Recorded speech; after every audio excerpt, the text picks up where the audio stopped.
Assalamualaikum, Ustazah Aisyah, senang. Waalaikumsalam. Panggil Halo. Aisyah aja, Bu. Belum Oh belum iya, level ustazah, belum level ustazah, masih jauh. Masya Allah. Dokter Aisyah dari Dokter Aisyah. Baik, Gini, Ibu. iya, jadi saya kebetulan kadarullah juga ya menikah 2 kali, satu dengan orang Indonesia, satu dengan orang sini Jerman. Oh, gitu Kalau ya. kalau saya lihat uh, romantisme orang asing itu kok berbeda ya dengan Ya. orang Indonesia. Misalnya sampai sekarang kalau saya ke taman atau kemana, saya sering sekali melihat kakek-kakek, nenek-nenek itu bergandengan tangan, terus bersender di pundak suaminya, terus mereka tuh sering sekali menghabiskan waktu berdua hanya untuk makan minum es krim misalnya di taman, terus menghabiskan waktu hanya berdua, bahkan tidak segan mencium istrinya di depan umum gitu ya, mencium istrinya atau memberikan bunga di stasiun kereta. Saya tuh terenyuh banget gitu kalau melihat kakek-kakek, nenek-nenek ataupun pasangan-pasangan muda tuh begitu romantis. Tapi kalau misalnya kita ke Indonesia, bisa dikatakan cuma 5% mungkin yang saya lihat gitu ya. Saya nggak pernah ngelihat lelaki misalnya memberikan bunga kepada istrinya di depan umum, mensun istrinya, atau even bergandengan tangan. Nah, saya ingin tahu apakah otak laki-laki Eropa ini berbeda dengan otak lelaki Indonesia. Karena suami saya yang pertama laki Indonesia juga nggak pernah begitu, tapi suami kedua, Masya Allah, menunjukkan romantisnya tuh bisa di depan umum gitu. Jadi, barakallahu fiik, Bu Yul.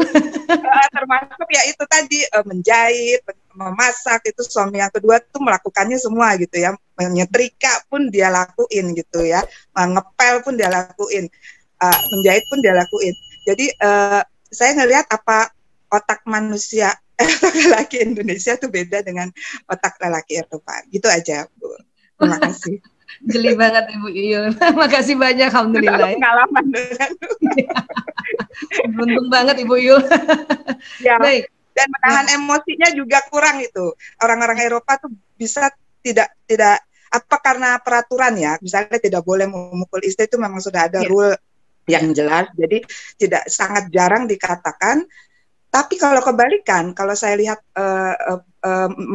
minoritas Muslim di Eropa, di Jerman terutama lelakinya itu masih kasar terhadap istri atau wanitanya.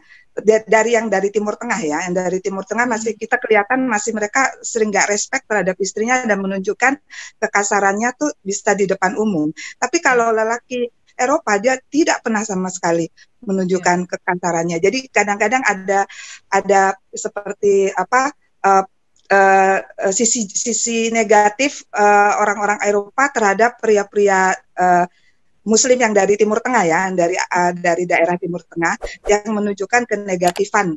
Padahal Rasulullah sendiri tidak pernah menunjukkan begitu, tapi apa karena emosional pria Timur Tengah juga berbeda gitu ya. Terima kasih Ustaz. Baik, terima kasih. Terima kasih banyak, Masya Allah. Baik, jadi kalau tadi kan penelitiannya itu salah satunya itu justru dari Mr. Alan dan Barbara Pease, beliau menelitinya di London malah ya, di Eropa. Artinya pada umumnya sebetulnya perangkat otaknya laki-laki sama seluruh dunia. Cuman ada yang berbeda nanti di depan yang namanya lobus frontalis. Tempat merekam memori ya, termasuk memori budaya, kemudian peraturan-peraturan dan ajaran-ajarannya, prinsip-prinsipnya ya. Betul tadi Ibu Yul bilang bahwa mungkin karena peraturan di Eropa yang sudah cukup lama mendarah daging itu yang masuk di dalam otak bagian depannya pria Eropa. Jadi di bagian lobus frontalis ini, bagian depan sekali, ada di bagian namanya lobus frontalis, itu tempat untuk itu tadi saya katakan kalau kita belajar peraturan sejak dulu dari kecil, ya, nah itu masuknya di situ, ya, budaya masuknya di situ, ya. Dan memang nampaknya budaya Eropa itu budaya yang kalau kita lihat itu memang budaya santun, ya, budaya yang mencoba laki-laki itu ya menghargai perempuan. Kenapa? Karena ada yang disebut romantisme zaman dulu. Ada romantisme zaman dulu tuh berakar sekali, ya, ciri-cirinya itu tadi memberikan sesuatu, memberikan bunga kah, memberikan coklat kah, ya. Itu ada budaya romantisme zaman dulu yang mungkin itu masuk di dalam otaknya daripada laki-laki bule ini, ya. Tetapi tetap akan ada lagi faktor watak, ya. Tetap ada 10% dari pria bule ini, karena wataknya hasrat cepat, hasrat mengatur, tentu dia lebih keras atau lebih tegas terhadap perempuan. Tapi memang cuma 10%, ya. Karena watak yang hasrat mengatur itu cuma 10% di dunia ini, ya. Dan ada sekitar watak 60% pria itu watak damai. Damai. Nah, inilah sudahlah wataknya damai, kemudian dia mengikuti budaya-budaya Eropa yang sudah dari dulu menghormati perempuan dengan memberikan romantisme itu tadi, kasih kembang, cium istri, kecup istrinya dan sebagainya, ya. Maka si laki-laki yang 60% ini, 60% dari komunitas laki-laki di Eropa karena wataknya damai itu, ya, pasti terlihat dia sangat menghormati atau memuliakan istrinya. Ya, ada lagi selain yang 60% yang watak damai, ada lagi yang sekitar 15% sampai 20% yang watak, ya, dia sangat peduli atau dia perasa atau watak sempurna. Ini juga, ya, watak dasar seperti ini, walaupun dia orang Eropa, orang Indonesia sekalipun itu bisa lembut sama istrinya.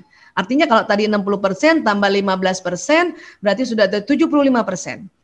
Ya, pria yang sesungguhnya apapun dia budayanya, yang si 75% komunitas pria ini dia bisa lembut pada istrinya atau bisa mesra sama istrinya. Tinggal belajar atau enggak gitu. Bisa jadi orang Eropa mungkin dia tidak belajar Quran, dia belajar budaya-budaya dan peraturan itu, makanya dia, ya, bertambah, ya, tuntunannya. Nah, apalagi sudahlah orang bule, ya, yang termasuk yang watak 60% sampai 75% tadi, ya, kemudian dia pakai peraturan budaya Eropa dan juga pakai peraturan Al-Quran dan hadis, dan dia baca sirah Rasulullah. Oh, itu mantep banget. Ya, itulah makanya mungkin salah satunya suami Ibu Yul nih, ya, tentu karena tuntunannya di otak itu dia tambah.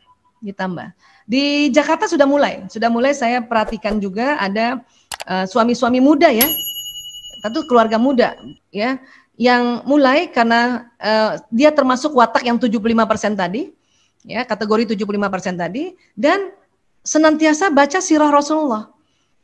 Terutama dia tekankan akhlak Rasulullah terhadap istri dan akhlak Rasulullah terhadap anak. Karena dalam membaca sirah Nabi ini banyak, mau yang mana nih? Ya, mau akhlak Rasulullah terhadap anak kah, terhadap istri, terhadap orang tua, sebagai pimpinan, sebagai itu. Ya. Jadi sekali lagi bersyukur buat yang bisa belajar tentang, ya, bagaimana akhlak Rasulullah, karena itu uswatun hasanahnya. Adapun orang-orang Timur Tengah agak kasar, itu mungkin yang kita lihat yang watak 10% tadi.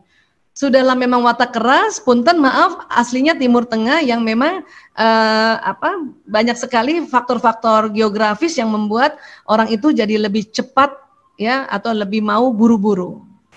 Tapi ada juga Timur Tengah yang termasuk yang 75% wataknya, dan kemudian dia betul-betul, ya, mengaplikasikan ajaran Rasulullah, itu juga lembut. Cuman selembut-lembutnya orang Timur Tengah, tentu lebih lembut orang Eropa, ya. Kenapa? Karena budayanya saja sudah berbeda. Oke, kira-kira begitu, Bu. Tapi paling enggak saya bilang Ibu sangat bersyukur, alhamdulillah. Adapun istri senang, suami bisa masak, bisa menjahit, itu faktor multiple intelligence atau bakat, ya. Menjahit dan memasak itu bukan otak perempuan, itu bakat. Bisa ada pada laki-laki, bisa ada pada perempuan. Oke, cuman kalau perempuan kayaknya dia pintar masak, bisa menjahit dan sebagainya, karena itu tadi dianggapnya kayak multitasking tadi. Ya, baik, terima kasih Bu Yul.